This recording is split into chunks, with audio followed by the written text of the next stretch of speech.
If you are a fan of the Dive Bar Rockstar podcast and would like to help support the show, there's a great way that you can do that and start a new fashion trend. We have a new merchandise page on the website which features t-shirts and hoodies that are available for sale on Amazon. Just click on merchandise in the top menu and all of the links will be there, or go directly to divebarrockstar.com/merchandise. Get started early on your Christmas shopping at divebarrockstar.com.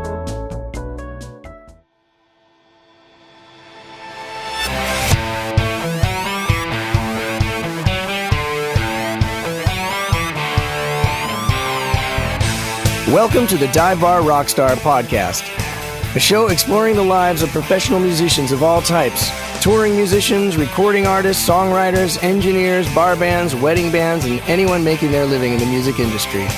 Whether you've dreamed of being a professional or you already are one, this is the podcast for you. I'm your host, Eric Baines, and I hope that you not only find some entertainment here, but also some helpful tips, trade secrets, and ideas that will help you achieve your dreams. Well, hello and welcome to another episode that this is my first episode of the year, and it's August, so it's taken me a while. I understand. For those of you who've been waiting, I apologize, but it's been a busy year. I must say, you know, having a 1.5-year-old now is a lot, and I actually have a new gig. I'm now the new bass player for the incredible band Chicago. Some of you that, you know, follow me on Facebook probably already know this, but we're going to talk about it. We're going to talk about it a lot today because it's an incredible honor and a dream come true in so many ways, because I've been a fan of Chicago for my entire life. My parents were both big fans, so the music basically has been in my life since birth. And I think I was in 8th grade when Chicago 17 came out, and it just blew my mind. And the next string of hits was the soundtrack of my youth, basically. So, you know, it's one of the coolest things about this band, I think, is their massive catalog, and it spans 5 decades and 38 records. And the 38th record just came out this summer, so check it out. It's really cool. We've been playing one of the songs. We did one of the songs on Good Morning America not too long ago, so check it out. It's worth checking out, I think. It's a really, really great. As a Chicago fan, I'm not biased because I'm in the band. As a fan, it's really cool. It's very you're gonna hear a Chicago record. I don't know how they keep doing it. It's amazing. And you know, I probably said this on the podcast a few times, but one of the great things about living in LA is that the phone can ring at any time, and your whole life will just change. And it's happened to me several times. And I think this is another great example. I actually got a text from an amazing guitar player friend of mine named Mike O'Neill. He's been George Benson's rhythm guitar player for many years, and we used to play together with Greg Karukas, who's a smooth jazz piano player. You might have heard of him. And I haven't seen the guy, Mike O'Neill, for 12 years probably, which is another lesson in don't burn bridges, because you just never know when those interactions are going to come back, you know, and it came back, and he texted me and said that Chicago was looking for someone and that he had recommended me. So I was pretty stoked about that, because Mike is an extremely respected, you know, opinion in this town. And so soon I got a call from Chicago, from the Chicago camp. And based on that recommendation and a couple other corroborating ones, I guess, they kind of gave me the rundown of the gig and asked if I'd be interested. And then everything started to move pretty quick after that. And 5 days later, I was practicing my butt off for my first show. And I don't know, it happens. It always happens fast. You got to be ready to jump when that phone rings. You got to recognize when it's the right time to jump. And I think those are skills that you acquire over the years. But this was one of those moments where I'm like, I got to jump. I got to jump on this, and it's going to be crazy, and it's going to be a ride. But and I had about 6 days. I had probably 2 weeks notice, but I had about 6 days that I could block out for learning all the material. I had to learn all the backup vocals, all the lyrics for that stuff, you know, and then stage movement and where I'm supposed to be. Because basically, as far as I knew, I was going in cold. I was going to get on stage and play this show with several of my heroes. in this incredible band. And I ended up having a sound check, which was cool. And we'll talk about that more in the episode. But at any rate, it happened fast and it was stressful and it was crazy. And it was, a big life decision that had to be made pretty quickly. But that's just how it happens. This is how it happens. I'm going to start another podcast called That. But I would like to give a shout out to Dwight Yoakam and the Dwight Camp and everybody over there, because it was a really, really great gig for me and a really important life-changing gig as well. And so thanks for the amazing 5 years, and hopefully we'll play together again in the future. But it is, you get a new gig and you got to say goodbye to the old gig. And that's, I don't know, sometimes it's bittersweet, I guess. But like I said, we're going to talk all about Chicago, a lot more on this podcast, because my guest today is currently the percussion player for Chicago. He has previously toured and performed with Christina Aguilera, David Sanborn, Stevie Nicks, Paul Stanley, Jennifer Lopez, Chris Isaak, Carlos Santana, Maxwell, Sergio Mendes, Stevie Wonder, Jonathan Butler, Peter White, and the list goes on forever. He's amazing. He's a top call. He's also a regular on The Voice, and he's made many appearances in the house band for Lopez Tonight with George Lopez. He records with all kinds of artists all the time from his home studio and elsewhere. I will warn you that there is some adult language, because we are having a good time and we talk like musicians. So I don't know, earmuffs for the kids, I guess. I don't know. But he's an incredible percussionist and a really, really great hang. So please enjoy my conversation with Ramon Yslas. Well, welcome. Hey, Eric, I'm in Eric's studio. This is very exciting because I have a new gig, and the first person is someone from that new gig. So What's I'm what really gig? It's a band that you probably haven't heard of. Oh, okay. I'm new to this. It's a city name. What is it? It's not Boston. St. Louis? No, that big band from the 80s, St. Louis? No, but so now I've been on the bus with you now for a few months. Yes, we definitely got to know each other. We're getting to know each other, which is awesome. Exciting. First time we met too is on this gig. Yeah, we've totally known of each other. We've met. God, like, hey, what's going on? Nice to meet you, and that was it. It's not really like talking, hanging, but right. Have we played together? Well, prior to Chicago, I think we discovered one night on the bus drinking that so you had a drinking band, apple juice. Yeah. You and Walfredo Reyes, the drummer for Chicago, yes, had a band. Yes, Sinvergüenza. And my friend and other podcast guest Rudy Cardenas and his wife Jenny sang with us. Yeah. And Matt Rohde was playing with you guys at Spagattini, and I went down because Matt was there and Rudy and everybody. Totally. And I sat in and I sang. I think I sang "What's Going On." And yes. So I actually have played with you, but I don't remember actually meeting you guys. I know, it's weird because you came up, you played, because I remember Rudy was like, hey man, can my buddy play bass and sing? And Oscar Cartaya was playing bass, I believe, right? I didn't play bass. I just sang. You just sang. Oscar played it. Okay. Yeah. And we were like, yeah, I mean, the more the merrier. Why not? That's the thing with Sinvergüenza. I never had a problem with people sitting in, especially if they were good. Right. Yeah. But that was always like welcomed. So that was great. But unfortunately, like you said, we didn't really like, hey, pleasure ball. You probably came up and killed it, and that was it. I probably drank a lot. Which is fine. It makes everything sound better. Yeah. I probably drank after I sang. I don't know. Oh, okay. But it is a long drive home. Spagattini. It's far. No. It's far. I always prefer to stay there when I play there. Lord, but it's a great club. It is. So anyway, I do. So we didn't quite meet, but we did play together. Mm-hmm. Okay, true. Yeah, we did. And the funny thing was, like, when I got on the plane flying to New York, we started in New York, and I started in New York. Yeah, that's right, you did. And I get on the plane, and I'm looking for my seat, and you were next to me. Yeah. And I went, that's got to be Eric. That's got to be Eric. I mean, he looks like one of us already. And I think I tapped you on the shoulder, and I do the stupid wave I do to you every night. On the encore. Right. I do a very stupid wave to Eric when he comes it's on the encore. He circles the back of the stage, and I'm always back there. Yeah. And he walks by, and I literally say, "Hi, Eric." Yeah.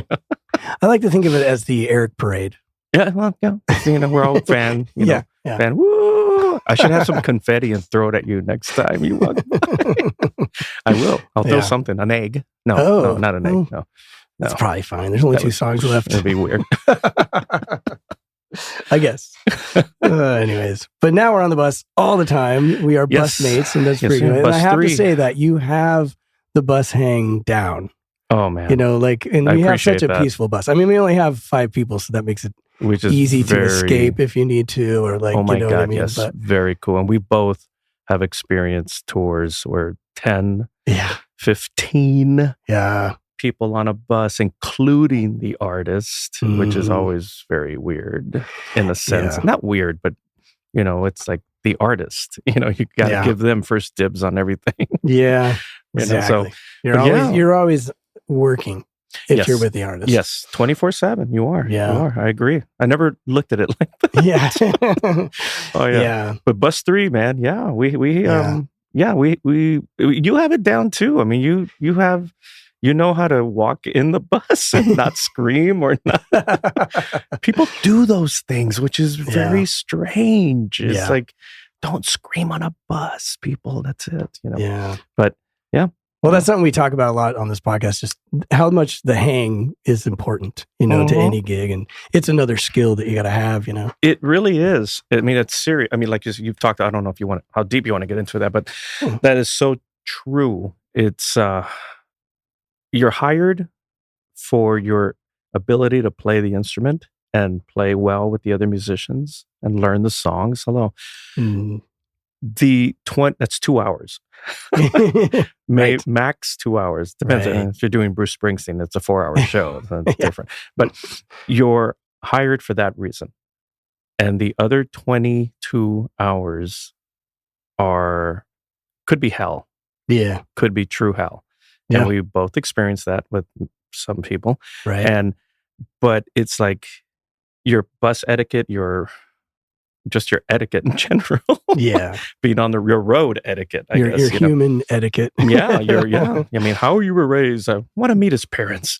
Exactly. But it's really, it's nice to come back home. Yeah. But now with Chicago's different, man. We're all, I mean, we actually hang out. Yeah. It's kind of funny because we got home 2 days ago. Yeah. And I just haven't Saturday. We haven't stopped texting in 2 days. we continue texting people. Okay. We dumb text a lot, like jokes and what are you eating? What are you making for dinner? Yeah. Lauren just texted me a little while ago, asking a recipe for making a steak. Like I have never pan fried a steak. And I was at the gym and I was like, okay, I had to stop and answer that. Yeah. I was like, that's awesome though. I mean, we care about each other, which is really cool. Yeah. Lauren Gold, who's the keyboard player, and is on a previous podcast episode before he got the Chicago gig. So I'll have to get him back on and harass him. For a brief, not repeat anything on the last one. Don't talk about the Who. Yeah. Screw those guys, man. Forget it. Come on. So how did this Chicago gig come up? Because Walfredo was originally the percussion player. Yeah. Yeah. Wally. Okay. So it must have been 2016 or 17 where I'm playing with Wally at the Baked Potato. And it's his band, Wally's World. Fun gig. And Ned Coletti, who is a baseball guru. I mean, he's worked for the Los Angeles Dodgers, the general manager, like the bigwig for the Cubs, the Dodgers, the San Francisco Giants. So he's, but he's a big music fan. And I'm a big baseball fan. I'm a big Dodger fan, all right? Yeah. And Eric knows that already. So, I do know that. I talk a lot of baseball. And I watch baseball. And okay, so Ned comes to the show that night to see Wally because he's friends with Wally's dad. And Wally's dad is saying, hey, go see my son play the Baked Potato. So, and I immediately recognized Ned Coletti walking through the door. And on the break, I go and introduce myself. And Ned's a big Chicago fan. So that night, Ned said, he told me, he said, man, you and Wally sound really good together because Wally was on drums and I was on percussion. And you guys should play in Chicago together because you guys sound so good. Oh, wow. And I said, dude, you just planted a seed. I said, you threw it into the universe, Wow. And a few years later, or about a year or so later, Wally calls me up and he said, I need you to step in for like 2 weeks and play percussion because his brother Danny was doing the gig, right? Mm-hmm. And of course I said yes, and then I told Wally, I said, well, okay, of course, count me in.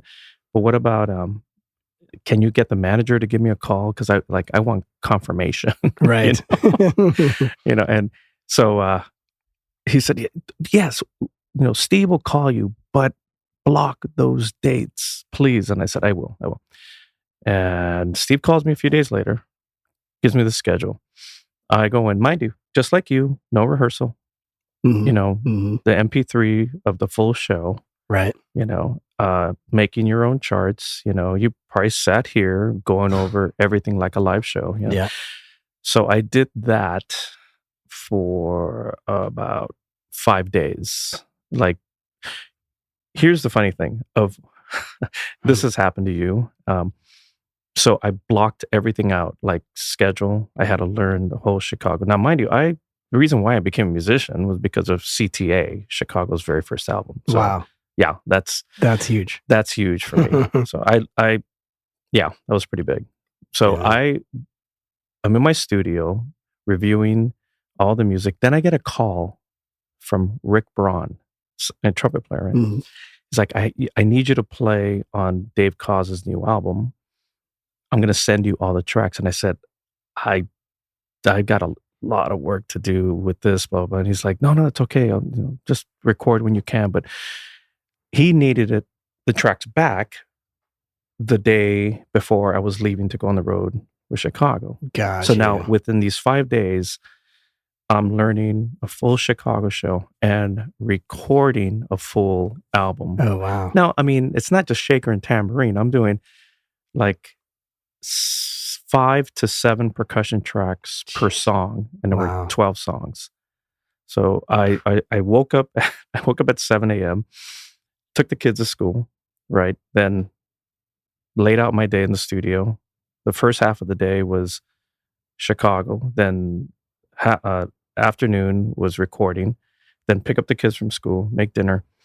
Then come back into the studio from like 7 till about midnight, 1 a.m. reviewing Chicago. That was 6 days, every single day. Mm. I finished it. I got everything done. It was great. Had the show memorized. Go on the road, and it was literally, I don't know how it was for you, but for me, it was I was very nervous. Show number 1. And no sound check. Okay, people, Chicago does not sound check. No. And that's a beautiful thing about this gig too. It's one of my favorite things. Oh my, come on. Me too. Hate sound checks. Me too. I'm sorry. I'm not, and especially if they're long sound checks. Yeah.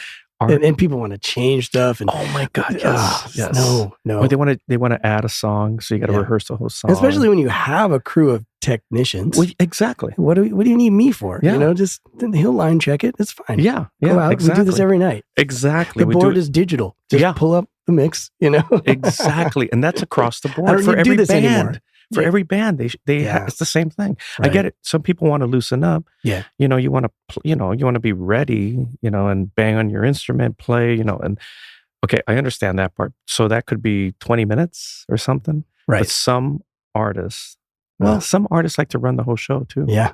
No, I've been there for sure. But not Chicago. No. Okay, so I went on. Show 1. I actually did go sound check a little bit, and me and Wally went over the percussion break. Mm-hmm. Because we can choose to get there early. Yeah, and exactly. play if we want to. Yeah, we can. But this summer would have been difficult because of Brian Wilson's show, which I don't know. We'd have to get there really early. Yeah, agree. I'm not ready for that. No. Yeah. I like to be in bed watching TV. Yeah. And hitting the gym. Yeah, right. The other beauty of no sound checks. I know. And the late lobby call. Yes, exactly. Late, let's just leave it at that. But so I did the first show, and Scotty, our monitor guy, on the second show, he came up to me and he goes, I'm going to give you some really good news. And I said, what? And he goes, Robert wants more percussion in his mix. And he goes, that's a really good sign. And I went, oh, that's awesome. Because I was like, Robert Lamb, the Robert Lamb, come on, you know. Saturday in the Park, Beginnings, you know, the guy who, he wrote a lot of the hits. Hall of Fame. Yeah. Hall of Fame, Songwriters Hall of Fame, and Rock and Roll Hall of Fame, Robert Lamb. Robert fucking Lamb. Yeah. But so that's what we call him. Yeah, so yeah. Hey, Robert fucking Lamb. Hey, Robert fucking Lamb. I know it's funny. Actually, I guess we can cuss on your podcast. Right? Sure. Okay. Yeah, for sure. It's a podcast. That's true. That's great. Are we going to get any callers? No callers. All right, line 3.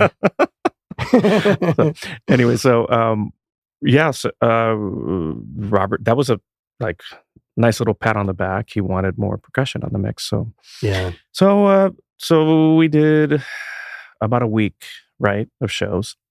And then Steve calls me up, the tour manager, Steve Brombach, and he says, hey man, I know you're supposed to go home next Thursday. And he goes, can you stay to do 2 more weeks? And I said, hell yeah. And he goes, good. And he goes, because you fit right in. Everybody, the principals love you. They love what you're playing. And, you know, the crew, everybody, you fit right in with the whole thing, the band. And I was like, oh man, this is awesome, you know? Yeah. And then in the same conversation, Steve said, so you can do the next 2 weeks. Yeah. What about the summer? Now, this is like, we're talking into April. Right. And I said, Steve, I'm yours. You tell me. You know, he goes, do you want to be in the fucking band? And I said, yes. And I was literally, we were in El Paso. Mm-hmm. So I was literally walking around looking for a Starbucks or some coffee. I couldn't find coffee. Mm-hmm. And I'm in the middle, crossing the street when I'm talking to Steve. And he goes, well, man, fuck it. You're in the band, dude. And he goes, I'm going to send you all the dates for the year. And you're going to get an email. And he goes, they want you in. And he goes, we had a meeting. They want you in the band. And I was like, oh, wow. So I stopped in the middle of the street, holding my phone, damn. And he said, congratulations. And he goes, I'll see you later at lobby call. I said, all right, cool, man. And then all of a sudden he hung up, and then a car was honking to get out of the street. I looked up, it was red for me, and surprised I didn't get killed. Right. Texas, right. So that, I called my sister. I called my sister and I said, guess, because I didn't even tell her I was on the road with Chicago, because it wasn't my gig at that point. So I was just subbing, right? Right. So I said, guess who I'm playing with? And she didn't say anything. And I said, hello? And then in a teary voice, she goes, Chicago? Are you playing with Chicago? Seriously. And I went, how the fuck did you know?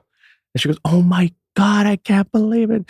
And I said, not only that, I'm in the band now, And she's like, what? You hold the phone back, and it was pretty cool. That's awesome. Since then we've been just hitting it, rocking and rolling. Yeah. And then, man. That's so cool. It is. It's amazing. Yeah. Really, this band is really amazing. It's even when we were talking about, I forgot what song. It was part of ballet. Because the bass line is so important on that song. Well, it's important in every song, don't get me wrong. But but it's so odd. It changes time signatures so many times in that song. Right. The one where you come up the stairs. Yeah. That section. But that's one of my favorite bass lines of Chicago. And it's one of those things where if I don't come in, it's not really that's one of those mental notes that I always take. Because another thing that I'll add as far as our job, and we kind of talked about this before, is that my job also as a side guy, your job is to not screw up. Yeah. Especially when it's not to take away anything from their musicality, but these guys are band guys, the main principals, the original members. And that's a different sense of music, in my experience, than an artist and a band of hired guns. Because my job is to show up and nail that bass line every night that the artist can feel free to mess up or whatever, the standard. So our job really is to never make mistakes so that they're supported completely. You know what I mean? Agreed. And that's one of those moments where going into it, I was like, I basically start da da da da da da da boom boom. Yep. Boom, boom, boom. Like exactly. I'm right on the one. If I screw that up, it's all over. It falls apart. It totally, literally, like just So like going into it, I was like, here's that one spot. I definitely can't screw it up. Like I kind of prioritize those moments and put mental cues into my head, you know. Totally. But the other weird part about that section is that it's 20 bars of oh gosh, I'm gonna screw this up. It's 20 bars of B flat, and it's 16 bars of D flat, and then 16 bars of D. But the way that I can still I haven't learned, because on top of that is these really random feeling. Exactly. You know, it doesn't feel like 16 bars because there's not like a divided at 8. Exactly. And it's not like there's a pattern going on. These random melodies are happening. So and that's because it's horn driven. Counting. And it's also sort of classically driven versus a cyclical like R&B vibe. True. It's not, there's no cycle to it. It's this, this is the part, you know? Exactly. It's like, I always see that, and I agree. I always see this band, the rhythm section is arranged and it's obvious because Chicago has horns. Yeah. So it's horn driven in that sense. But if you look at the chart to a Chicago song, that's exactly what you're talking about. It's going to go like one section. It's linear. Well, yeah. It's going to be like one section will be 11 bars. The next one might be 6 or something. Yeah. You know, it's like, it's never 8, like after bar 16 going to this section. No, it's not like that with some of the songs. So I'm always joking because I don't want to look at you. I'm standing right next to you in that section, but all I'm doing is counting. Yeah. And I've been in it like 3 months now. I've probably done 30 shows, more than that. Yeah. And I'm always trying to get your attention. I'm still just counting and I'm like, I ain't looking at you, dude. Eric, look at me. Don't mess me up. You know what I do sometimes with Ray Herman, if you haven't seen that. Ray Herman's our sax player. You know, the horns stand in front of me sometimes, right? So Ray's just over my electronics by the bongos. So sometimes I tap him on the shoulder with my drumsticks, like on the opposite shoulder, and he looks back. Now he knows it's me, obviously. But, right. But I'll fuck with them so much. You're the class clown of the band. Yeah, I would say. Yeah. I guess that's what I've been told. Keeping it fun. Well, that's the other thing I kind of had written down in my notes. Like, you're not only like a phenomenal percussion player, which you absolutely are. Oh, thank you. Your role in this band is also as like hype man. You're like the Flavor Flav. I've heard that so many times. I've heard that that's so funny. Yeah, because there's a big iconic percussion breakdown in I'm a Man. And you pick up that fancy whatever you say. Yeah. Or as I like to call it, the Sheka-ray. The Sheka-ray. There you go. Yeah, and you go out front and you throw it up in the air and you're the hype guy. You know, get the crowd going. Which is but you know what? I got to take off my in-ear when I do that because I don't hear the crowd. Oh, right. You know, so somebody told me, oh my God, the crowd just was going crazy when you were doing that. Yeah. And I was like, I don't hear it. But then again, maybe those mics aren't on. They're not on. They have infrared. Oh. So like when you go up to it, so when you go up to it, the mic turns on. Yeah. Because, you know, they have like 8 open mics in the front. If they were open all the time, the sound would be a nightmare. Yeah, I agree. So I kind of like it. Not everybody does. Yeah.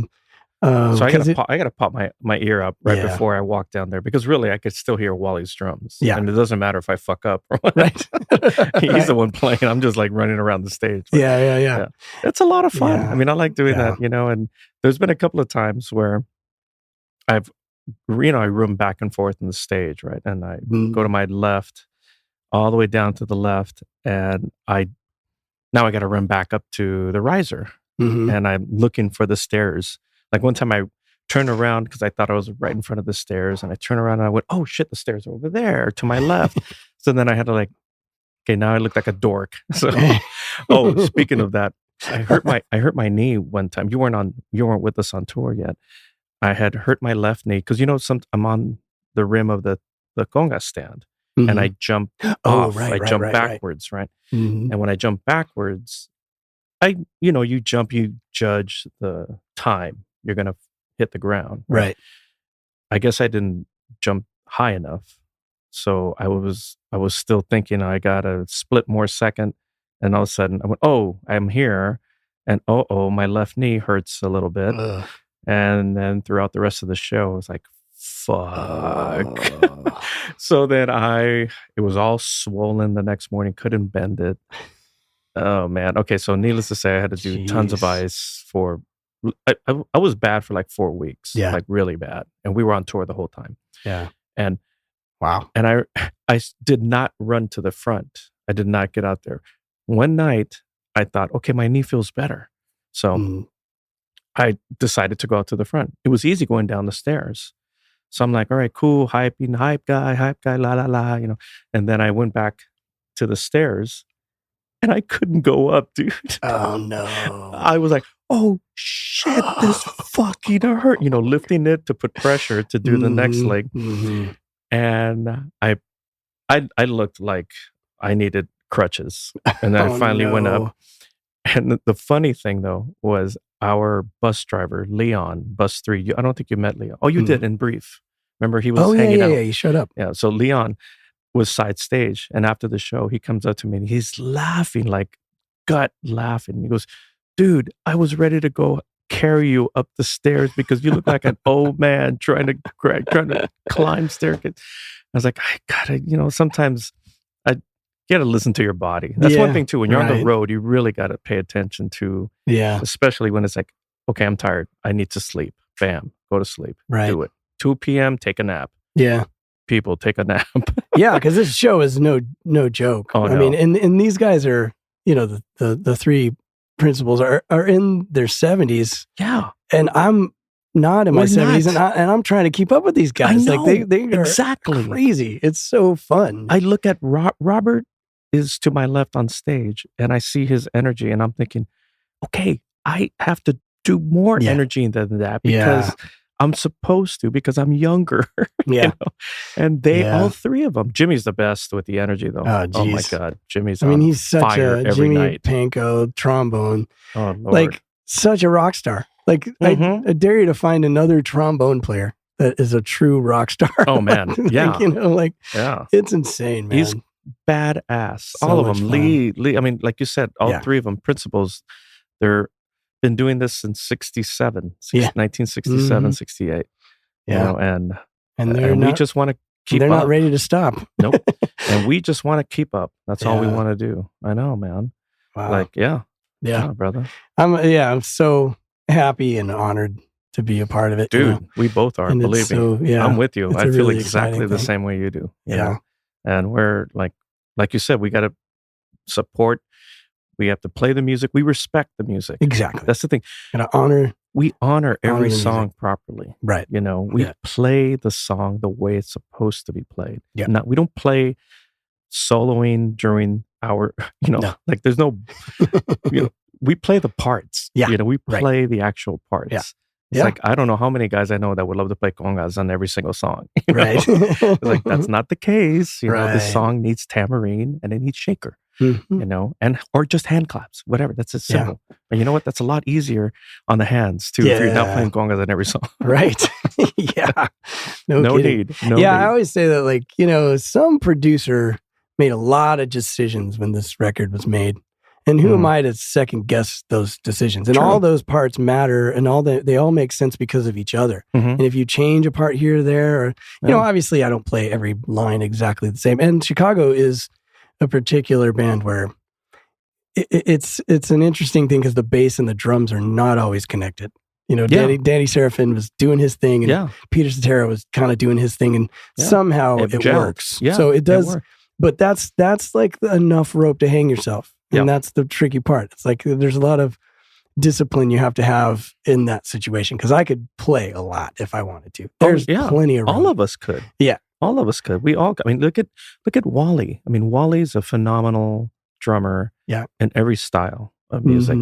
And he's playing the album parts. Yeah. The ones that are very important. Right. Like the one that was always an important drum part is the beginning of Questions. Question 67, 68. Right. You know, that's like, come on. You know, I've heard cover bands, Chicago cover bands. They'll just go, gun, gun, gun, gun. You know, it's like, no, you got to play that fill. You know, you have to play that fill. You know, you're not, it's like, and Wally nails it. Wally is unbelievable. I can, like, I close my eyes and know, right, it's coming up, you know, like, and there's many drum parts like that on the tour. I mean, on the set list that are very, very important. Even one of my favorites on Old Days, there's that open hi-hat that he's playing on a fill.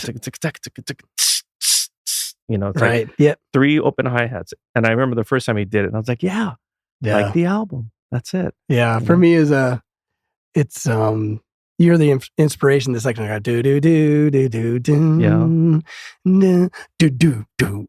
Like simple, but it's on the record, and I hear it every night, and I'm like, I like mime it because it's just such a pronounced thing. Yeah. It took me a while to not be starstruck. I think that whole first run was just like I couldn't really look anybody in the eye. Me too. Yeah.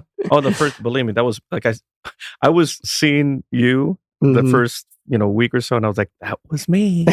That was me. You know, because I would like look at Robert and go, that's Robert Lamb. Yeah, I know. And for some reason, he in particular, like I've seen Chicago a couple times. I'm a huge fan. Myself since I was born. Basically, my parents were huge fans. My parents saw them before I was born. When they were dating, they went to a Chicago concert.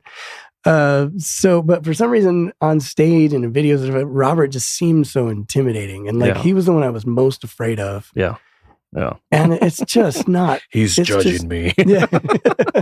Which he's not. And he just kind of looks serious on stage, but it's just, I was just so wrong. He's so cool and so positive and so pleasant. He goofs around too, man. You know, he's just a really fun guy to perform with. And one of my favorite Robert Lamb moments were on stage, and he set up once again right to my left, so he can easily walk over, and and he came over and put his hand through my percussion table, where the chimes, everything's hanging, and I'm. And then I turn around, I just see his hand and him standing right there, and he's offering me gummy bears because he munches. That's what he has on stage. That's what he has on stage. I looked over there one day, and I was like, "What is that?" Like, there were like 2 or 3 gummy bears, and he goes, like, he mouthed, "You want one?" And I started laughing, and I took 2, and he looks at me and he goes, 1. He said, I offered you 1. So I was cracking up, and I took both of them. And then I told him after that show, I said, dude, you're going to have to give me gummy every night from now on. I'm going to expect a gummy bear. And he goes, we'll see about that. But yeah, and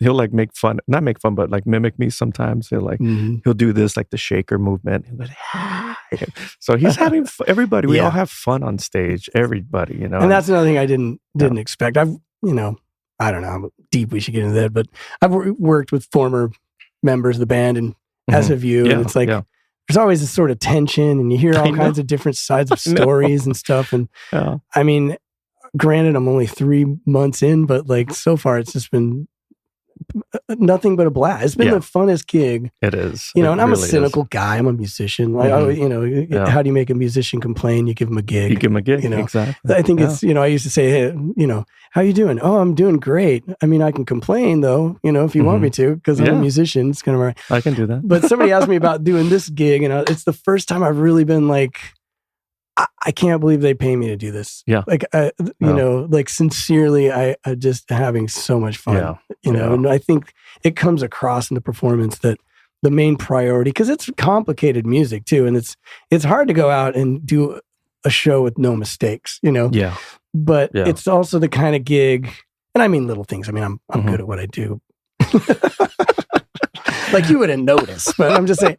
No, but the thing is, when you prioritize the energy and the show aspect of it, the mistakes don't matter. Exactly. Exactly. I was about to say that. Fun. Well, it's rock and roll. It's live music.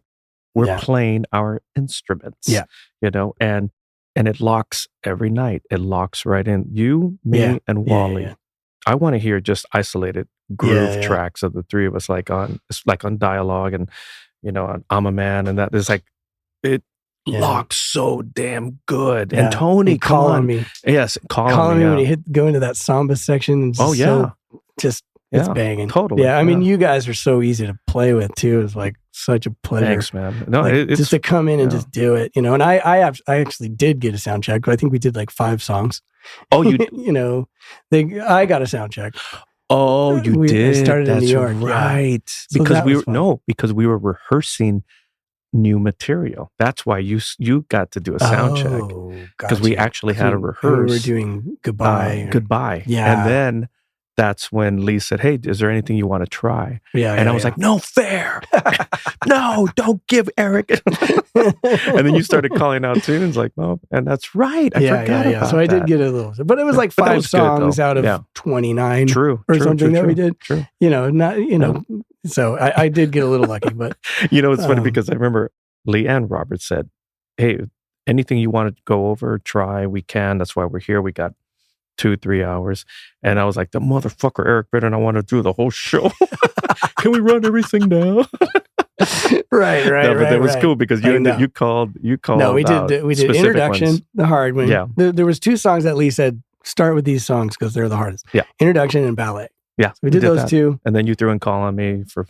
I think you just wanted to play for fun because you nailed it. Well, there's this pressure because at the time I was thinking I wasn't going to have a sound check. I didn't find out until like the night before on the plane or whatever. They're like, "We're going to do a sound check for you," and it was a little disappointing because now it's like, okay, well, there's that spontaneous energy of just getting out there and doing it, and I was prepared. And they're not going to be paying as much attention. When you have a sound check or a rehearsal, then people are going to be listening to you to make mistakes. And there's this added pressure. Yeah. So, when they're like, "Do you want to do anything else?" So really, there was probably 2 of those songs that, I mean, I didn't need to do any of it. But there was a couple of those songs that I was just like, well, just do one more so they think that that you're gonna be, that you're not cocky. Yeah, exactly. Like there's this weird pressure of like, no, man, let's just do the show, man. Fuck it. No, I know exactly. That's really what's in my head. Yeah, it's like I hate this. Can we just let's not do this? But and it was across the board when, especially I remember now when we did introduction. You nailed it, and I remember all of us looked at each other like, perfect.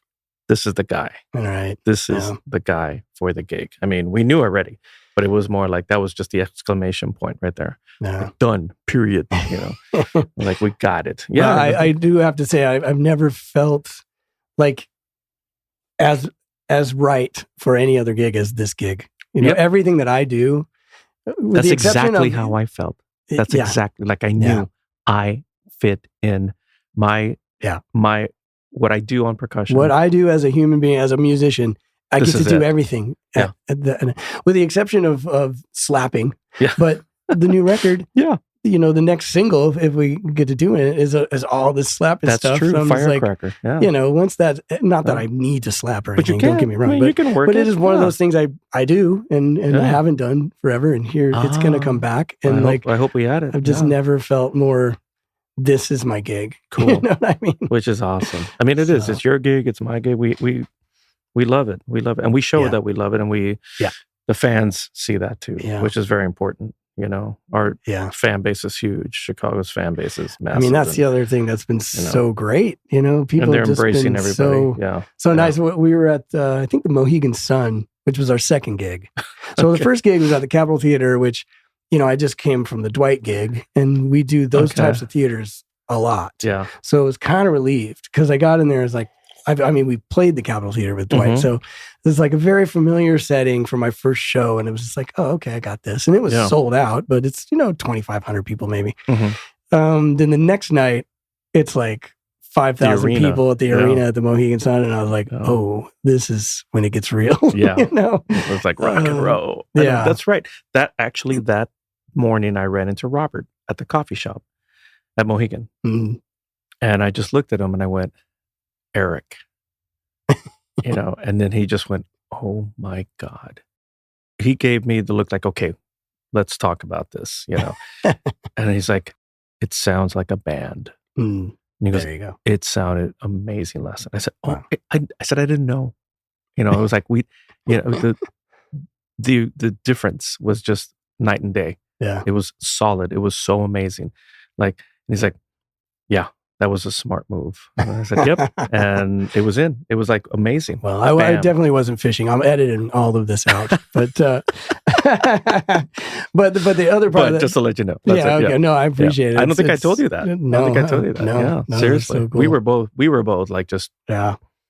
You know. But going back to the fans, I remember being on stage that night and looking down in the crowd, and I'd heard different stories about how people are going to react to me being there and being the new guy and blah, blah, blah. And some of these fans are fans for 55 years. Oh, yeah. You know? And so I was looking down, and there was a guy in the audience, and he kept looking at me, and I was just like, oh, here we go. Here's, and judging. keep playing. And and it's a very confused look. And not confused isn't right. It didn't, for me, I didn't know what he was. He just kept staring at me weirdly. Yeah.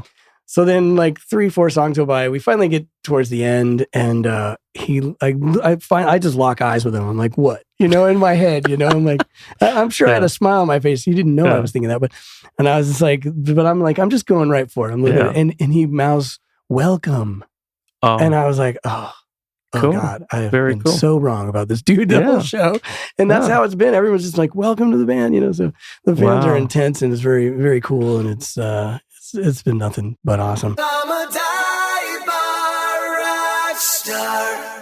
How would you like to hang out and talk about music? Or discuss something you've heard on the podcast? How about learning some new techniques on the bass? Do you have a new song and would like some feedback from an experienced and professional songwriter? You can do all of that and more at golive.ly. I'm offering private bass lessons and songwriting feedback in a private setting over Zoom. Just search for me, Eric Baines, at golive.ly, pick a date and time, and schedule a lesson. It's that easy. I can teach you advanced bass techniques, music theory, improvisation, or we can talk about how to prepare for a gig, the best thing to wear to an audition, or the most important things to know about living on a tour bus. If you have a new song that isn't quite working, and you need some feedback from someone who's written and co-written hundreds of songs for artists, TV, film, and video games, I can help you with that too. All skill levels are welcome. Search for Eric Baines at golive.ly, golive.ly, and I can't wait to meet you. I'd like to take a second to thank you for listening to the Dive Bar Rockstar podcast. As a new podcast, getting the word out is a vital part of what it takes to keep the show on the road. Or off the road, as the current case may be. If you would like to support the podcast, all you got to do is subscribe wherever you listen. And if you have an extra minute or two, please leave a review. You can also share and follow the podcast on your social media apps. Okay, enough begging. I hope you're having fun, and once again, thank you for listening. It's a real thing, and that's another difference between this gig and a sideman gig. It's like, I'm on the web page. You're on the web. Yeah. We're in a band, and we're in the pictures. In the pictures. Look at I'm surprised you don't have one of the band pictures up here. I just got home. So you got to get you a poster. Yeah, I actually have one in my case. Oh, cool. Inside, actually. So I just got to put it up. Awesome. But yeah, like it's a thing. It's I don't know. It's surreal in a lot of ways because I've never had to deal with this, I know. Well, this is what we wanted. This is what I wanted. I've always wanted to be a member of a rock band. I mean, I love playing Latin music. I love playing, I've done all the pop scene. I've done, the Latin market. I've done, we've done the smooth jazz market. We've done all that. Right. But there's not a band. We've always been, like you said, a sideman for many artists. Mm-hmm. But I thought, God, I would love to be a member of whether it's a band I created, but a successful band. Yeah, exactly. Like Pom Pom Cat. I don't know about that one yet. Still working on that. But yeah. So when this happened, and we're taking band, okay, here's the funny thing. One of the first show, we're backstage before when they call the meet and greet, right? Mm-hmm. And Bo walks in and goes, "Everybody, 5 minutes to meet and greet." And Bo is like the assistant. He's also he runs the fan club as well. He does all the VIP stuff, and when he's on the road with us, he does the assistant tour managing. And he does a lot. Really great. Yeah, he's amazing. Amazing. See, Bo, we're giving you a plug. Exactly. And and he's a great guy too. He's a beautiful person. Yeah. And anyway, so Bo walks in and he says, 5 minutes to meet and greet. And I didn't know what that meant. I was like, okay, are you just telling us that Like, okay. And I see Wally and, the rest of the guys getting ready to walk out of the room. And then Bo walks back in and he goes, Yslas, you meet and greet. You're doing meet and greet too. And I said, what? And he goes, get your ass up and follow me. So I'm like, okay. And Bo's like cracking up because I'm the new guy, right? So we walk into this room and he goes, get up there. And he's like, it's funny. He's like walking me to where I'm supposed to. And he goes, stand right here. Okay. Like the rest of the guys. Right. And I'm like, okay, this is, and I'm laughing like, what the fuck is going on? And we're taking band pictures with the fans, like it's us, Chicago. So I was like, oh, and Bo goes, we do this every night. And then we do it again after the show. So we do a VIP and then we do it. Didn't anybody tell you? And I said, no, nobody told me this. And he goes, all right, that's probably my job. I should have told you that. So right. And I'm like, and I'm part of the meet and greet. We're part of the meet and greet. Because once again, the logo represents a band. Right. Right. People, obviously people know the principals. They know Jimmy, they know Robert, they know Lee, but they also want to know the band, which is the rest of us. And, and that too makes you feel the honor of, we do meet and greet. We're part of it. We're on the poster. We're on the album. We open up the album and we're in the, so it's like, this is what I always wanted. I wanted to be in a rock band. I think I made it. And then my daughter reminds me, Dad, you're not a rock star. So it's just very funny. Well, she doesn't know. I know. Yes, I am. And you better tell your friends I am. Yeah, 12 years with Keiko Matsui, I probably went out maybe 5 times. Like I would never go, she'd sign autographs every night after each show. Sometimes we do 2 or, the Iridium, I think you do 3 shows on the weekends in New York, but in between every show, she'd go sign autographs, and I was always like, I'm not the artist. I don't. Same thing. I'm just gonna stay back here and drink. When I was with Sanborn for so long, and even with Christina, when I worked with Christina Aguilera, it's all about her. Yeah, exactly. I don't even think I was lit up on stage. I seriously don't think there was a light on me, which was fine. I mean, you don't, you're more like, in some of those situations, you're like a pit player. Yeah. As if it were like a Broadway show and you're in the pit, Totally. It's just not. Which is, I mean, as long as the check clears, I don't care. Like, I'll be a pit player, I'll do your tour. Exactly. If it pays well, I'll do your tour. Yeah. Speaking of my daughter, this is a very funny, quick story. We had a VIP girl working with us before. Her name is Kristen Tully. So she texted me one time. She said, I'm having a conversation with one of my coworkers. She goes, and I have to ask you a question that came up here. Do you consider yourself a rock star / famous because you work with a famous band? You work with Chicago. And I started laughing. I was like, no, I don't. She goes, well, what is the definition of that? What do you think? Because we're trying to figure out the definition. I said, I think one has to be recognized. Out in public, outside of the stage, outside of the tour. Like if I'm in a market and somebody says, hey, don't you play with Chicago? And then I said, as a matter of fact, that's going to be a test for me from now on. So I told Gabby, my daughter, I said, Gab, when we go to Trader Joe's, let's see if anybody recognizes me, right? And as a joke, Right. So then we're in Trader Joe's and Gabby goes, Dad, we've been here for like 10 minutes so far, nothing. And I said, no, it's got to be a Chicago fan here. Who knows? Like a Chicago fan here. Right. And of course, no, it doesn't happen. It never happens. It's just a joke that we have. And one time I wore the Chicago hoodie. And I said, oh, somebody's got to I'm wearing the Chicago hoodie. They're going to say, look at that guy wearing the Chicago. Oh, that's the Percussionist. Hell no, that never happened. It doesn't happen. Which is very funny because even to this day, Gabby, my daughter, wore a Chicago shirt. And I said, oh, maybe they're going to say, that's the daughter of the Percussionist. Right. So I said, no, I am not.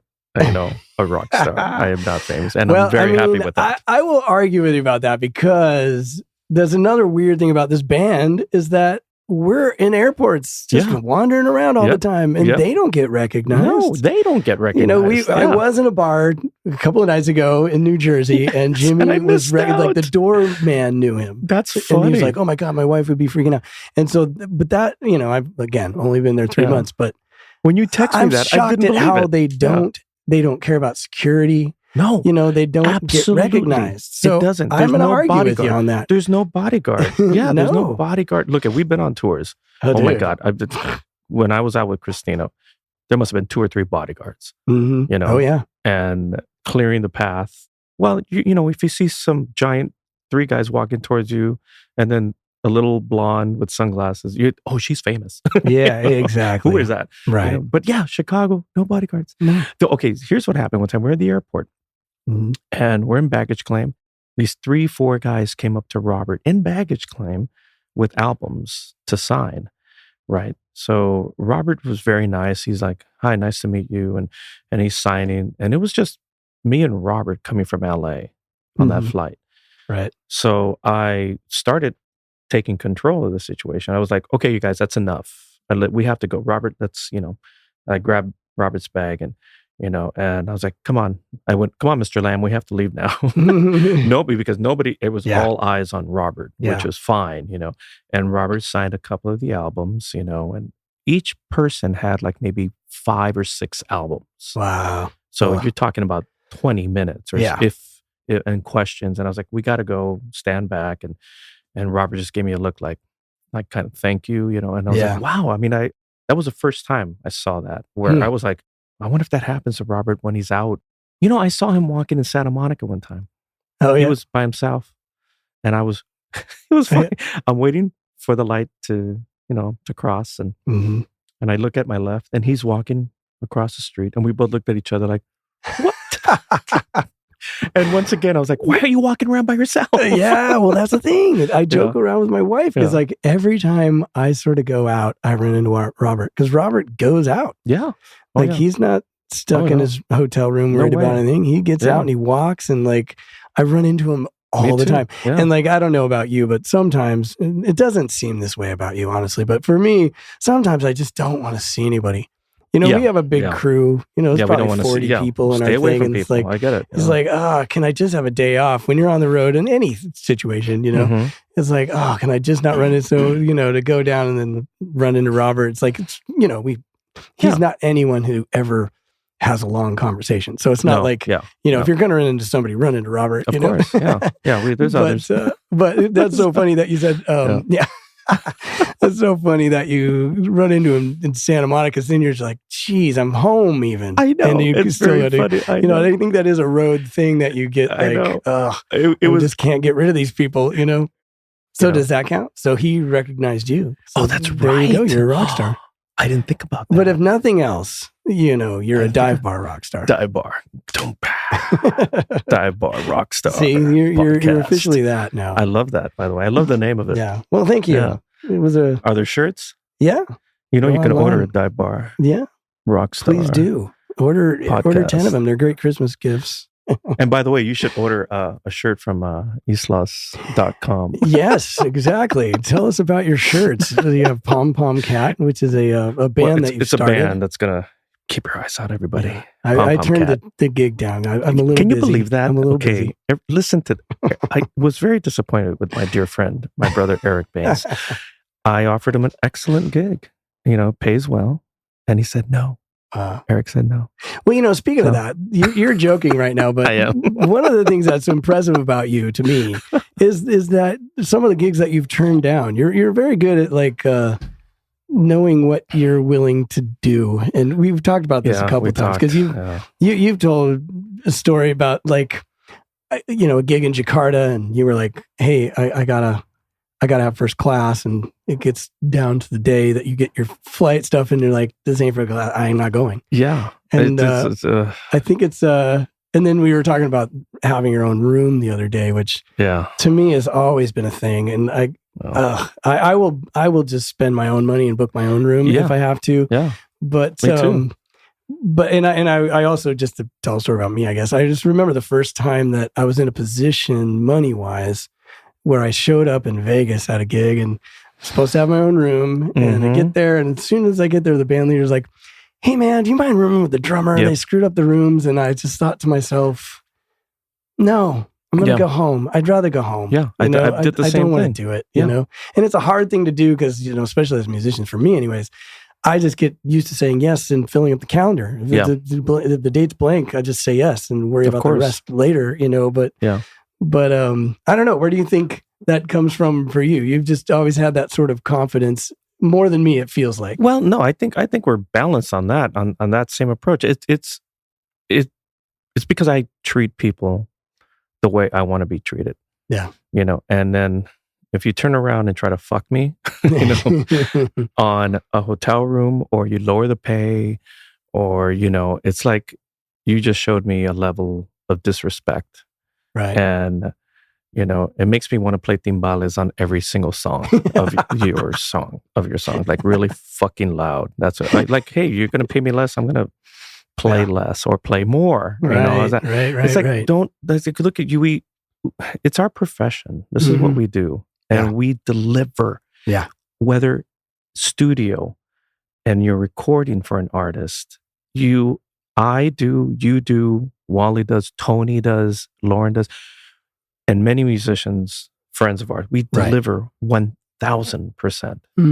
We don't give them just what they need. We deliver that, but we also, maybe, here's an option, right, which is great. Not expecting more pay, just showing you that you can rely on me and you can call on me again. Get it? Call on me. That's good. That's good. So, but then you turn around and you say things like, because that's happened to me too. You get, hey, can you room with so and so? I don't even know that person. Yeah. No, I'm not going to room with somebody else. When you told me I was going to have my own room, that happened to me going to Phoenix. I said, I'm out. I said, I'm going to go home. He's like, what the hell? Then I'll never hire you again. No, you should not call me again because I won't trust anything you tell me regarding the job. Right. So I've done fine without you, and I will continue to do fine without you. It doesn't matter. I just feel like and I think every great musician does the same thing. Yeah. You just set a standard for yourself, right? And if you take a step back, sometimes we know some people, like the job, maybe they just can't afford it, Yeah. And you know that. Right. So then you say, okay, look, I'm going to help you out. I will do that for you. But if it's somebody who you don't know, somebody brand new calling you to do something, and then they offer you bullshit pay or messed up accommodations, whatever. It's like, no, look, I'm sorry, but I know what I'm doing. I know I'm going to deliver.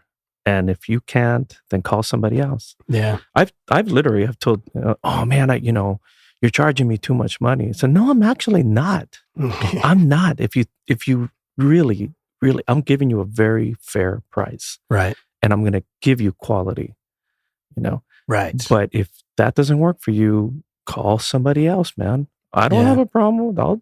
I'll stay home. Yeah. I'll give you some numbers on. Yeah, exactly. Well, here's some guys that'll work for that. Yeah, exactly. Exactly. Like I remember one gig where, and I don't know if I should say the name, but female artist wanted, I already did a few dates with that art, like a good 10 dates. They wanted to re-audition people to re-audition. And I was like, I just finished 10 dates, Nope. And I was like, you call me if you want me to do the next run. That's it. Yeah. I'm not going to walk in there and play again after you review the audio and video of the past 10 shows or one of those shows. Right. It's like, I'm not fucking doing that. Ugh. And there's people I know who went in and did that. Yeah. But I get it.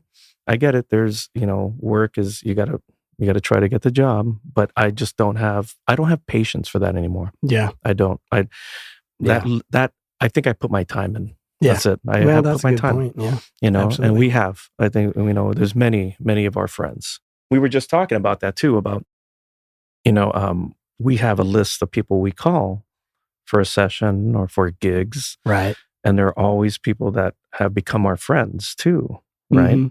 That's the thing too. He's like, I'm not going to waste my time trying to get to know somebody if I'm not sure of their ability to play the instrument when I know this guy's going to kill it on guitar. Right. And I don't have any issues. Like, hey, man, this is what it pays.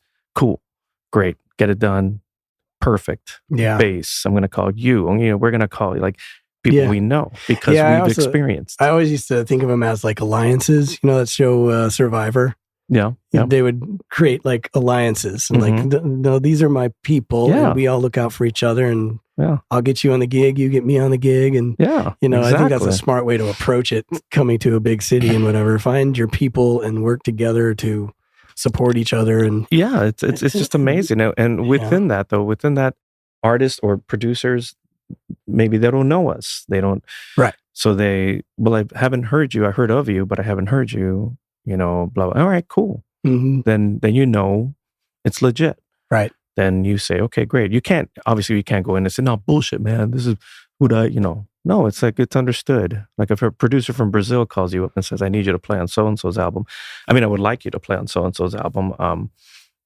Can you like maybe do a song and then you take it from there. And then it's like ongoing. They call you again and call you again. Right. It's one thing. Mm-hmm. One thing I am so honored to be a part of when they call is The Voice, the TV show. Like they just called me last week. Mm-hmm. They asked me the contractor, hey Ray, I need you Friday. We're doing blah blah blah, and I was like, damn it, I fly home Saturday. Right. I was like, Eric, can we switch this to Saturday or even Sunday? Because I land like at 11 a.m. Mm. And he said, let me see. The fact that he took the time to check if he could. Right. If he could. And, and then he texted me back. He goes, no, man, we got to film this on Friday. I got to call somebody else. And I said, all right, dude, thank you. I'm home. And Eric was like, Ray, you're always a first call. And for him to say that, and for the band, for Paul Merkovich and Nate and Sasha, and the whole guys are like, they welcome me like as if, where so you cool. been? And it's been like that for years with that show. Wow, and I love it. I love it. I mean, they don't use it every day. They don't use percussion every day. They use it just like on the live performances. Mm-hmm. But it's so nice to like, bam, call Ray. Yeah. And this industry, that's what you want, especially with the real shit. Yeah. The real gigs. Oh my gosh. Especially the TV stuff. Oh yeah, man. It's good stuff. Oh man, it's always fun. But I just don't have like, once again, I think the years we put into this industry, the many times we've done favors, the many times we've done long gigs that weren't supposed to be that long.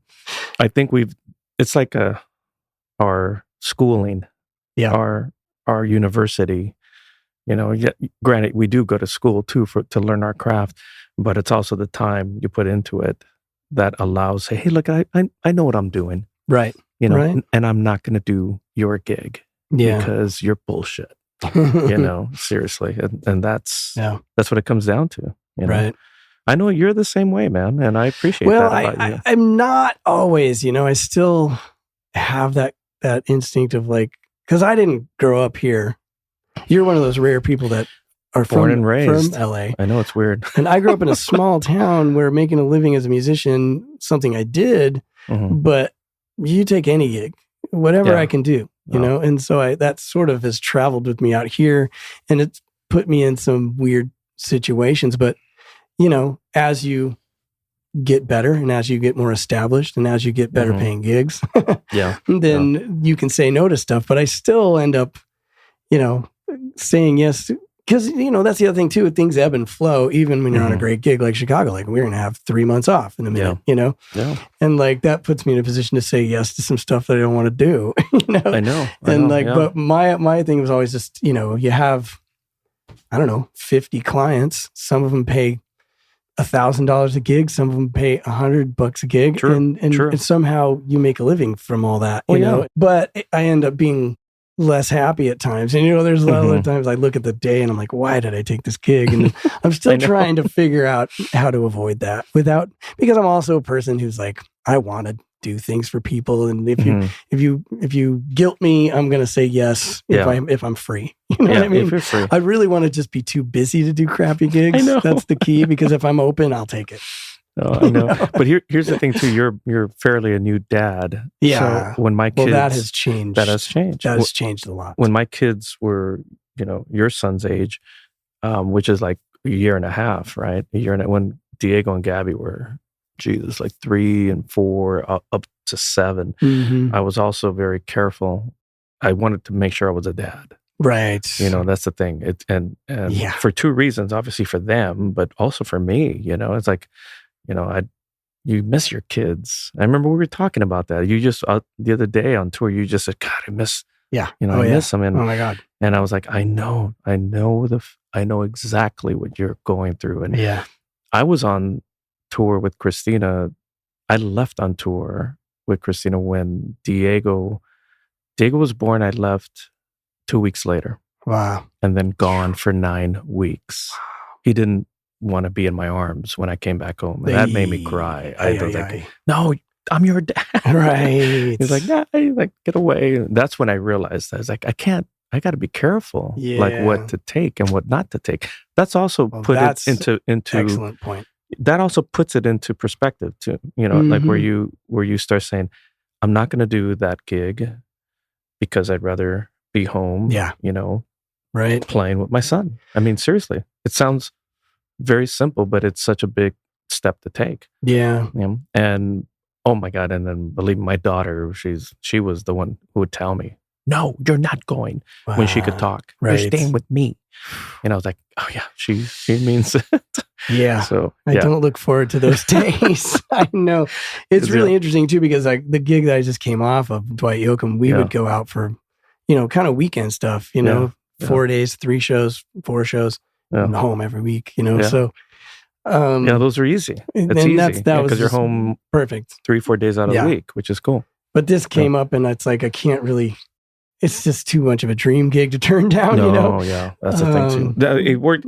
Look at it. It works great for you right now too, though, because he's young enough. And he's young, yeah. Exactly. See, and it also works with me because my kids are older. They're teenagers. Right, exactly. So it's like that middle section where they don't understand. Right. They're like, wait a minute, my dad's not here? Right. Why? But he's here once in a while. They just don't grab it. Like, kidding, when I told the kids that I got Chicago's gig, I was like, sit them down and I say, you guys, look, I just got a great gig, blah, blah, blah. But I'm going to be gone a lot this year. Like, I'm gone for a month and then home for 10 days and then gone for 3 weeks and then home for 5 days. And then Gabby was like, she was like 13. She goes, what? Okay, that's fine. I'm busy with school and my friends. Have fun, Dad. And I was like, yep, teenager. Yep. Yay, okay, no cool. dad. I can go on the road. Exactly. So that worked. This gig came perfect timing for both of us. I really think that. Balancing our careers and family. That's a lot of it's very tricky. We had several conversations on the road about that. And there's it takes its toll. And you got to have very understanding partner to be willing to deal with all the ups and downs of it. Yeah, absolutely. Granted, we're making a living for our family. Yes, exactly. Which is in this industry is it's a blessing to be working so much. Well, this whole thing has been about Chicago, but I think it's kind of appropriate because it's what we're doing now. I'll have you on another time. We'll talk about Christina and George Lopez show. That was a blast. George he's a good buddy too. What's up, George? We got to get George to listen to this. I'll send it to him. I'll send him the link. That'd be awesome. George is a bad dude, man. Yeah. I'm like very honored to know that cat because he's a very, very successful Latino. Mm-hmm. Mexicano, like, roots, like hardcore. He's born and raised in LA, San Fernando Valley too. Wow. I'm East LA. He's San Fernando Valley, but he's and have you met him? No, I never met him. Oh, he came to the show before you were in the band. Oh, he came to 2 shows back to back. Got you. He's like, I'm coming to Vegas too, man. Very nice guy. He's a big Chicago fan. That's huge awesome. Chicago fan. That's so cool. Yeah. And it's so, cool that you were able to establish a relationship with the host. Like, I don't think every band member of every talk show has that, right? With George, it happened later because, I mean, after I did the show, because I was doing the house band.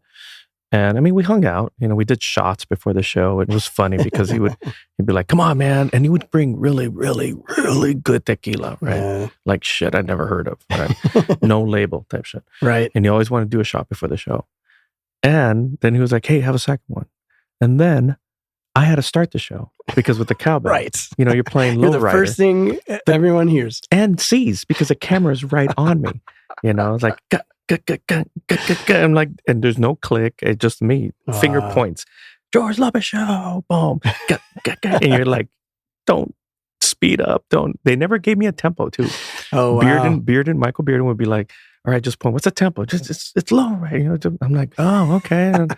And I can no, I'm not gonna do that. So anyway, I started working with Paul Stanley, right?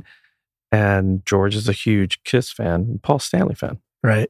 So Paul told me on one of the shows, before the show, he said, George is coming tonight. And I told him, Ray Yslas is on percussion. He did your show. And he goes, oh, that's right. So that's where we started really connecting, like hanging, talking, and cool. Exchange numbers. And then he was funny, man, because he would fan out with Paul Stanley, which cracked me up. Because me and Paul are talking, and George goes, hey, take a picture of me and Paul. And Paul's like, dude, we have like thousands of pictures. Take another. I need one more. So I'm taking a picture. And at that point, I was like, oh, fucking Paul Stanley and George Lopez. Hey, let me get in the middle, the three of us, when is this going to happen? Yeah. So then I text him. I said, hey, man, guess who I'm working with? I said, who's your other favorite artist? And he wrote back, no fucking way, you're in Chicago now. And he goes, awesome. And he was, I'm so proud of you. He goes, a Latino, like hardcore, like East L. I mean, dude, we were raised in the hood. He was raised in the hood. I was raised in the hood. Right. So it's like, you're fucking in one of the greatest bands in the world and fucking Latino Mexicano, he's texting. Then he called me up. And then every once in a while when he pops up to see Chicago, we're talking, he looks at me and he goes, dude, seriously. He goes, man, you're the shit, bro. And I was like, wow. That's really fucking cool. Wow, that's really awesome. cool to hear from him, And he's still, he's got a new show coming out, which is really cool. I was like, get me. It's like a family show, like his old one. Right. It's not a talk show. It's like a sitcom. So I was like, get me on an episode just playing bongos or something, like in the background. Anyone, you never know. Listen, that would be funny. I said, I can be a big old mustache, bongo playing cool. guy, Yeah. And was that like a lot of reading on that gig, or like charts every single day? Yeah. And what was this like the schedule like? It would call time. Okay, I would leave my house at like 10:15. Mm-hmm. To be there by some days would change depending who if there was a musical artist we had to play with. But the day would be average from 11 a.m. to 6 p.m. Monday through Thursday. Thursdays might go a little longer because we would film 2 episodes, like the Friday episode. Oh, got you. Right. So we would film Monday on Monday, Tuesday on Tuesday, but Thursday was Thursday and Friday episodes. Got you. So, dude, I would either be home by 7:15 or ready to go to a gig. Yeah. Do a club date. That's so cool. And it was awesome. I was covering for Lenny Castro.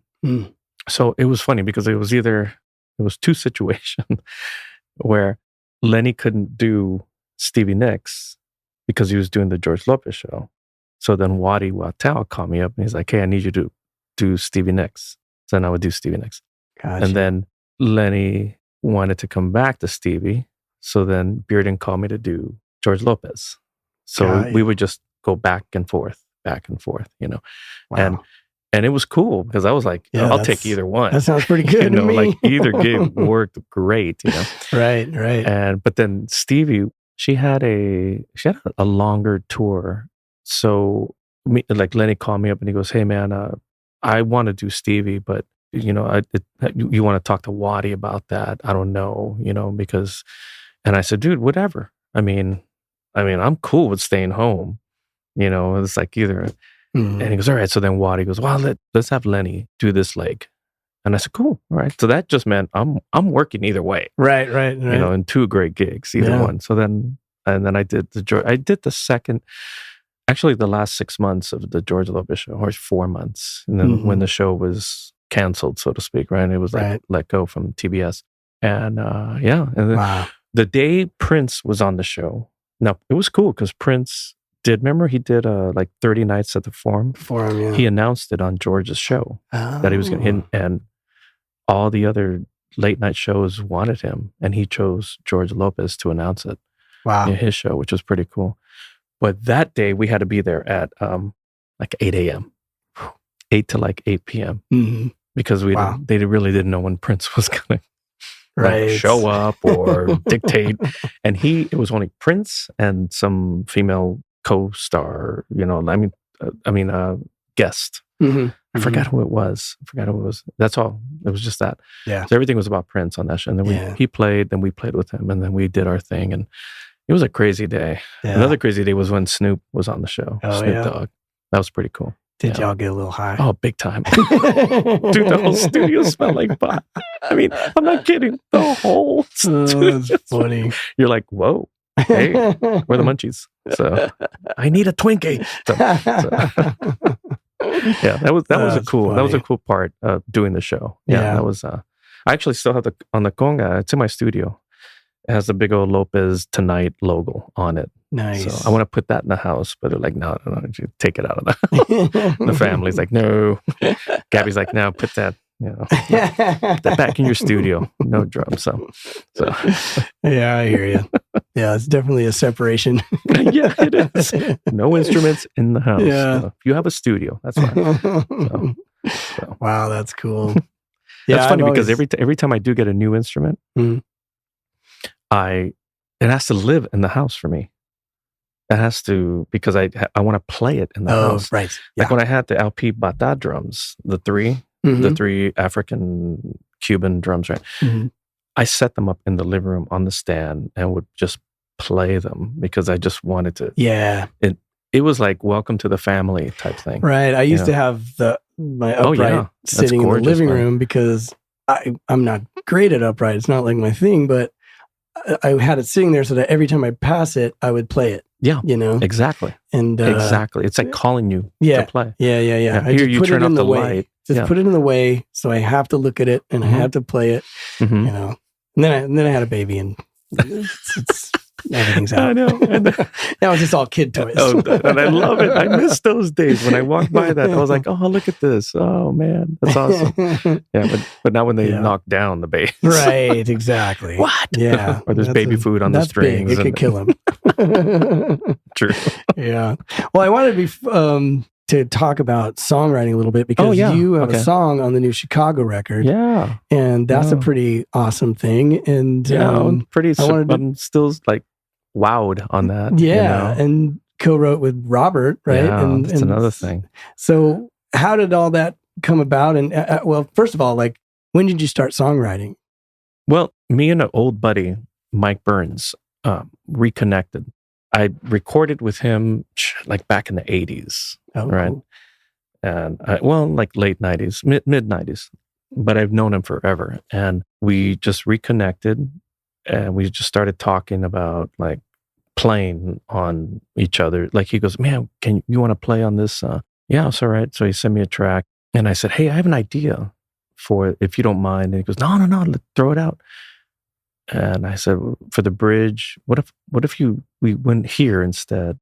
And, I don't play piano or guitar, but I'll sing you the part. Got you. I'll sing you the part that I'm hearing. So then he started playing it and he's like, oh, I like that. And he goes, well, you know what? Let's kind of rewrite it, because I'm liking your ideas. So that's how it started with Mike. And I've always had ideas, but I never had somebody to deliver them proper form. I mean, because once again, I should have, and I still can take, I should take guitar lessons or take piano lessons just for writing purposes. Right. Which would be, vocal lessons just to get those ideas out. But it came easy with Mike. We just throw ideas at each other, or he'll send me just a snippet guitar part and he'll loop it. and then I'll play drums to it. But then I hear other parts. Mm-hmm. So then I'll get on a microphone and I'll like sing the guitar part or the piano part, or even hum the bass parts too. And he's like, okay, then he'll play it. Is this what you mean? Yes, that's exactly. Cool. So that's how we started. We have a whole library of library. We got a lot of songs, you know. As a matter of fact, some just came out today on Spotify. Oh, cool. Yeah, the Yslas Burns project. Well, that's why I had you on your show. I wanted you to promote your...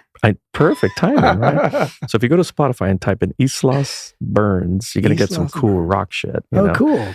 Like, remember how the other day it's almost kind of 80s, you know, type stuff, but it's fun, you know? Yeah. You got Waddy Wattel playing guitar, Leland Sklar on bass.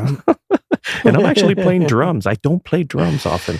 Now, this is funny. Okay, so back to the songwriting. So with Mike, we just continuously been doing it nonstop, whether it's just for fun, developing a library. We'd have guest singers. Mike's a great singer, but he doesn't want to sing live. And I said, well, if you don't want to sing live, then we got to get other singers to sing on these tracks.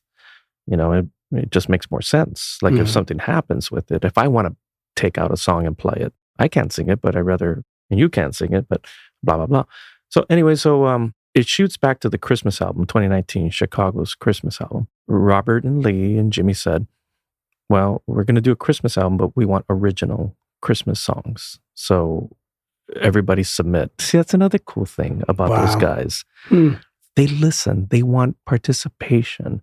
They want songwriting in the band. They're not just saying, here are the tracks, play on it. Right. These are our songs. No, they're involving you. Wow. So I told Mike, let's write a Christmas song. So we wrote a song called All Is Right. And it landed on the album. Wow. And I had asked Robert to sing it. I said, Robert, I want you to sing the lead. And then Lou sang the bridge. Neil sang all the backgrounds. And it sounded great. I loved it. And then this album came about. And they said the same thing. Everybody submit songs. So I was on a walk and the guitar line came to my head. I just started humming it. And then I stopped and I went, oh shit. So I went to text and I hit the voice thing to Mike. Mike, listen to this. And I started singing the guitar line. And then he wrote back, oh, I like it. I'll work on it. And then I hit it again and I started singing, not She's Right. It was called It's Gonna Be All Right. Because it was like almost pandemic-ish, like let's get out of it, Right. It's gonna be all right, all right, all right now. It's gonna be, That was like at 8 a.m. And I started singing down, that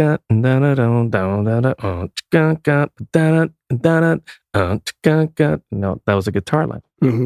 An hour later, Mike sends me the guitar part and singing what I sang, like in demo type run. I went to the studio and just started playing drums. And then I started like counting bars, as I was recording drums. So I looped the guitars over and over and over. And then I just played the drums. And then I created like a chorus section on drums. And then like sections, I just created sections. And then I sent them to Mike. Then Mike put it all together. Bam, we had a song in full form. That's cool. Then we wrote more lyrics down. We're on the phone, blah, blah, blah. And then I sent it to Robert. And Robert was like, I like it, but I don't want to do a song about the pandemic, coming out of it. We already have a few positive, like we're going to do this. Right. And so I took it as a no, like it's not going to happen. So I said, all right, cool. So then I called Mike and I said, oh, it's on the shelf for now. I said, let's just keep writing. So we kept writing. We submitted 2 other songs, 3, 4 other songs. Then I got a call back from Robert and he's like, your song, like 2 months later, he goes, your song is growing on me. Like, can we work on it? And I said, wait a minute, you want to work on it? And he goes, yeah. And he goes, I feel has a lot of potential. We can. And I said, fuck yeah, dude. That's it. And I called Mike, Robert wants to jump on the song. And he said, yeah, okay, great. So then now we're going back and forth, the 3 of us. And lyrically, we started rewriting She's Right instead of All Is Right. Got you. So it turned into this whole, like, much better approach, right? Yeah. And then it was funny because then I told Robert, I said, Robert, this is amazing, man. He goes, yeah, it's really cool. It's great. I said, you know what's even better? And he goes, what? I said, the fact that my name's going to be next to your name as a songwriter. And he starts laughing. He goes, no, that's not. I said, no, this is like Ray Yslas, Robert Lamb, Mike Burns. So that's cool. That's how that landed.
And besides that, like with Waddy, getting Waddy to play on these other songs is very funny because I sent him a song called Western Skies, right? That we wrote, like LA relationship, blah, blah, blah. Check it out on Spotify.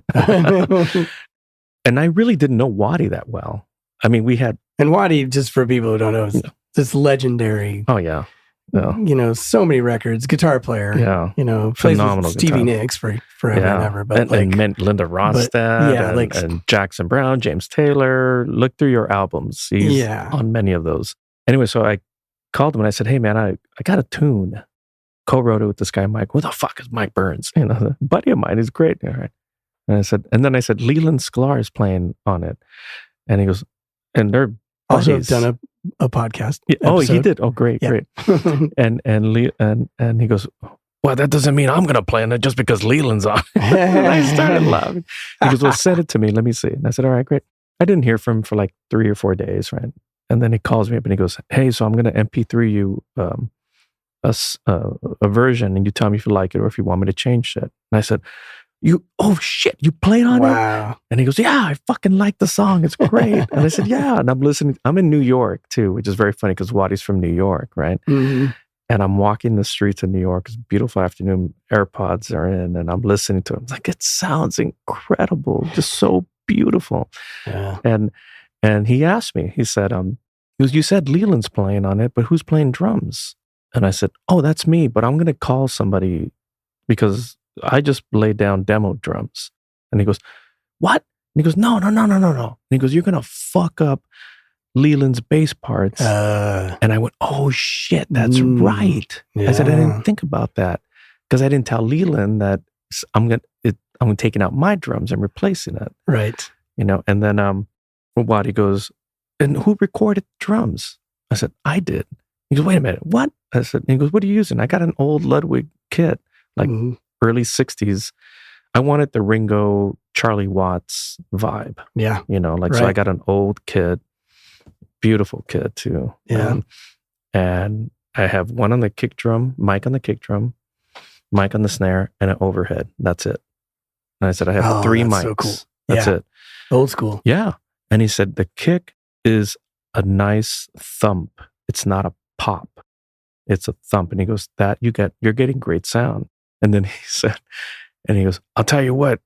And I said, what? And he goes, Yslas, congratulations. You're the drummer of this fucking project. And I went, no. I said, there are much better drummers that I know. I first played drums as a kid. Mm-hmm. But as I got to play with drummers or seen drummers, I told myself, I suck. I'm going to study percussion and do it right. Because I never studied drum set. Mm-hmm. So I'll give you 2 and 4, but I ain't giving you all that fancy shit that all these motherfuckers play, But Waddy was like, that's what these songs need. Just a solid groove in 2 and 4. And that's what you delivered. So you continue to play drums with these songs. And Waddy said, if you change it, I'm not playing on them. And I went, Oh, even Leland told me the same thing too. Leland was like, just play, because you're playing the parts that are needed. You know what the song needs. Right. Instead of telling somebody, okay, play this, play that. Yeah. I realized, yeah, he's right. I know what the song needs.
Feel is everything. Yeah, really. I mean, feels really great. And I mean, that's the thing. That's why you're great as a percussion player. It's like you've got an outstanding feel. You know what I mean? Thank you. It feels amazing when you play. And and if you just translate that, add some legs. Yeah, that's what it is. That's what it is. I have to talk to my legs. Like, you guys got to keep up. And you look how skinny they are too. It's like, they can't keep up sometimes. They're like, you do that and you do this. Like, they have a mind of their own sometimes though. They're like on the drum solo where I try to do the double bass thing. Right. I'm not doing two. That's 1 foot, by the way. That's great. 1 foot. Cool. And I'm telling myself, don't fuck it up. And I don't play it every night because it sounds so solid. I mean, so solid, so stiff sometimes. Yeah. And I'm like, nah. Because I sat behind and my left ankle to do double kick drum is not there. I have to really practice that, which I should, because I have a double pedal at home. It's like, I don't use. I'm like, right. I sit and I go, no. And what you're talking about is in I'm a Man, there's a big long percussion drum solo, and you guys switch, and Wally plays percussion and you play drum set. And that can be in front of 10,000 people. So I don't know, practicing might be something you might want to think about doing. Now that you put it like that, I should for the next tour. I guess I should practice. It sounds incredible every night. I never know what I'm going to play on the drums. I just go, oh, that's cool. Next one, I'll do a fill. I don't know. Because I don't want to, make it a regular thing every night. You don't want to get calls. Yeah. I don't want to get called for drums. That's the thing. That's Wally's job, damn it, not mine. Yeah, honestly, I'm kind of the same about Upright. It's like, don't call me. I'm not good at it. Like I'll do a session when I can sit here and in my studio and screw it up for 3 hours. Dude, that's the way I am with drum set. In my house, that's why I play on these tracks, because I will fuck it up. And I don't care. It's by myself. Right. But if you're going to call me to come over here and play that kit right there. Right. Yeah. Oh, fucking Eric. How much time do we have? you can cut and paste, right? I can punch in all this up. I can punch in, right? I can punch in. Yeah. Snap to the grid. Yeah. It's pretty hilarious. But wow. But that's that's how I songwrite. And it works. Well, obviously, you have a song on the new Chicago record. And not only that, if you look at the CD, it's on the sticker. It's on the sticker. That's right. I forgot about that. It's on the...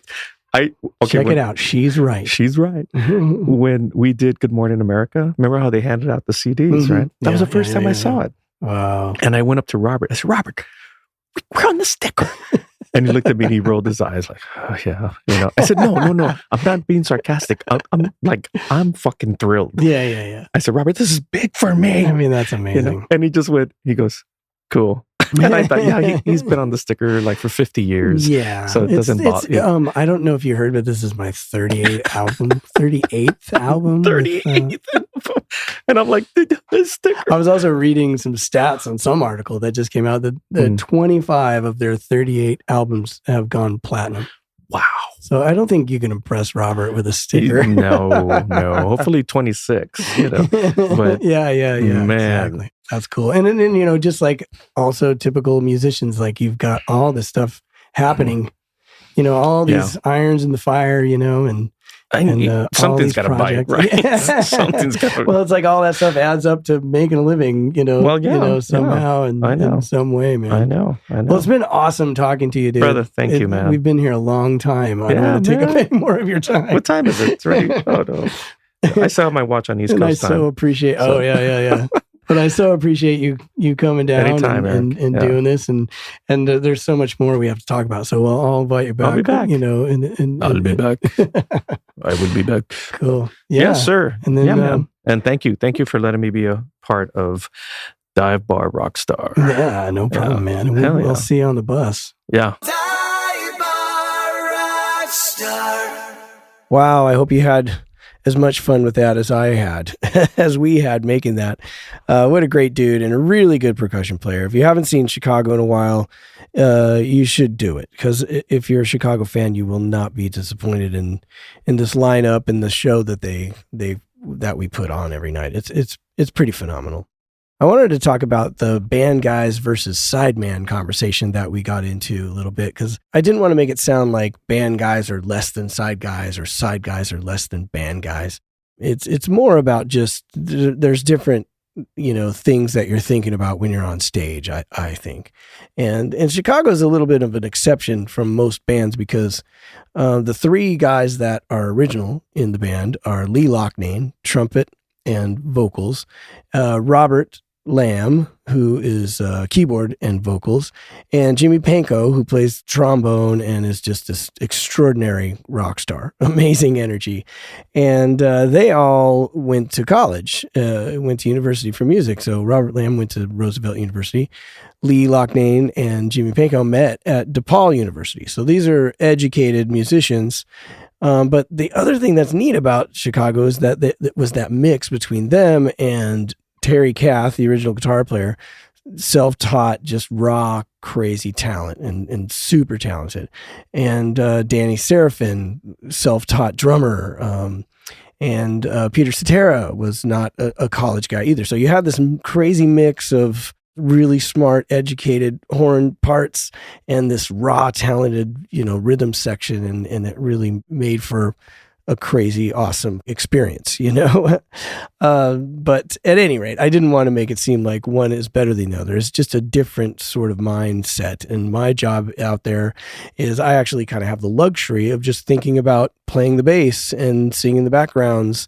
Whereas, these guys are Chicago. They've got to be entertainers. They've got a legacy to live up to. And it just feels to me like it's a difference in mindset. And my job is to create a solid foundation, because, so that they can do whatever they want. But I'd be interested in your opinions and your experience. So hit me up, write me a letter. Follow the Dive Bar Rockstar podcast on Facebook and hit me up there, or send a message to fanmail@divebarrockstar.com and let's talk about it. I did want to clarify that the capacity of the Capitol Theater in Port Chester, New York is only 1,800, not 25, like I said. But it's still a very, very beautiful theater, and it was a great place to have my first gig with Chicago.